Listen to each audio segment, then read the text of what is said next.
What's going on, everybody? This is Crayspray, and I'm going to go ahead and teach you how to do Batman today, just like I promised in the previous video on how to do Spider-Man.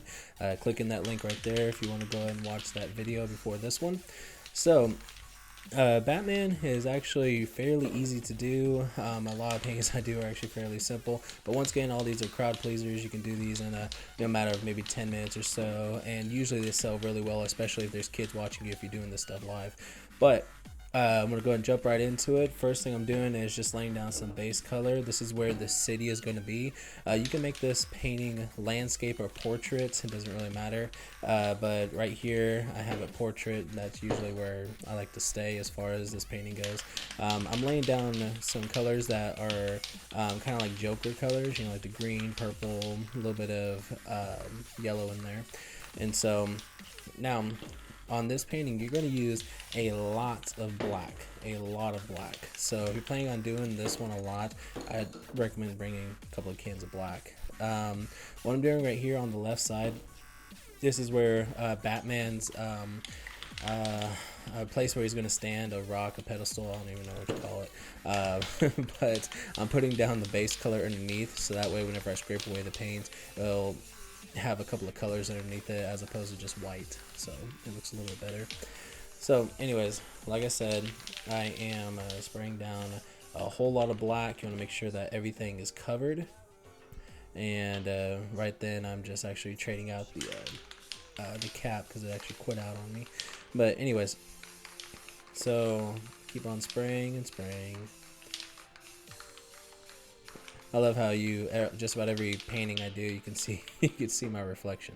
So now this is what I'm doing. If you can see right there, I'm tearing apart a piece of poster board, and you want to make it kind of a jagged edge a little bit. And what I'm doing is I'm making clouds. Okay, so you can actually do this technique if you're doing a day scene, a night scene, it doesn't matter. It just gives it that cloud look.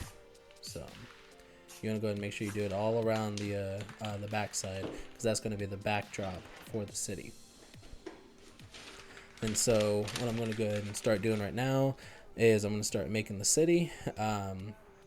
Obviously, you know, I have, like I said in the last video, I already have a video on how to do that, how to make a city anyways. But what I like to do on this painting in particular is I like to do kind of a tower, three-tier tower almost. And you'll see here in a little bit, I'll have the bat signal coming from the top of that tower. So once again, you want to make sure you use, for me anyways, I like to use a lot of crystal clear clear coat, just so whenever I scrape the building, it scrapes nice and easy. So just like any other city, you want to make sure that you're only going to have I don't know, maybe like one or it's like 2 or 3 main towers in the back, so that way it doesn't look like a, you know, it looks like a, you know, real city anyways. So and also on the towers, I actually got asked this question. I normally do about 5 or 6 base towers. I don't normally vary much far from that, just because the towers I do are just, you know, like I say, fairly simple. You can do them, knock them out really quick. You can make more elaborate buildings and towers if you want to. You know, that's fine. I normally have, like I said, I have about 5 or 6 that I just kind of stick with, you know, because after a little while they're all silhouettes anyway, or abstracts. It doesn't really matter what kind of tower you do, I mean, unless you're doing it fine detail, but for the most part for stuff like this, no matter really what tower you do, it's all going to kind of look the same. So one thing I do use a lot is this cup. It's actually just a regular large styrofoam cup. I cut out the bottom, and that makes a nice oval shape for the yellow. So you spray that up there in the corner first, and you want to do that because you're going to be laying down your stencil for the bat signal, and you don't want it to be wet. So you want to make sure that lays down first. And then what I'm doing here is I'm actually making the water underneath the city, and you can use any color you want to. I used like a blue, a dark blue, and I used a little bit of yellow in this as well. You want to try to incorporate whatever color that's in the sky, you want to kind of use that in the water as well, just to kind of make it a reflection.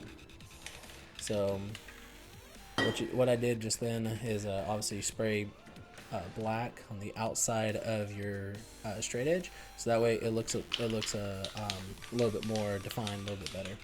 So I sprayed a little bit more black right there, and I'm going to quickly notice that the paint dries fairly quickly, and I'm going to scrape it away, then I'm going to stop because I realize that it's not that wet.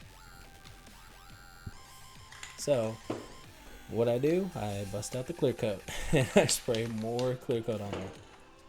So anyways, if you ever scrape and you didn't mean to scrape that and you stopped halfway like I just did, just scrape a little bit farther out and it'll just kind of cover it up. Same thing if you're doing a building. If you made a building too small, you can just scrape beyond the two sides and it normally just kind of covers it up. So anyways, that's where Batman is going to be standing right there. Alright, now this is the technique I use whenever I create a shooting star. I turn the can upside down and I just push it down just like that. And I kind of wanted to do another one, I guess, so I made it a little bit wider. Now, in my other video, on the Spider-Man video, I told you that you can cover up mess ups that you do on a painting by making like a little starburst if it fits with the painting or whatever you want to do. If you'll notice, there's a little bitty ring around where I pushed down the can too hard and made just a little kind of a ring right there, so I didn't want that to be there. So what I'm doing right now is I'm kind of making a light source and making it basically just like a starburst. One thing I will say is be very careful. I'm going a little bit slower on this because I don't want to mess anything up, because I messed a lot of paintings up doing this because I overshot or it dripped, or I turned the can one way and it sprayed all over the painting or something. So I highly suggest be very careful with this. But what I'm doing is I'm basically just going over this a couple of different times and making just a starburst. And right just then I sprayed the center so that way it completely covers it up. Alright, so what I'm going to do next is I believe I'm going to put down these stencils, because that's this painting is basically done. You just got to put down the final touches, which is the stencils. You always want to leave those to the last, because like I said, if depending on where you are, if the paint doesn't dry that fast, then you want to wait to put all the stencils on. What I'm doing right here is I'm actually basically I have a lighter and I'm just spraying the painting.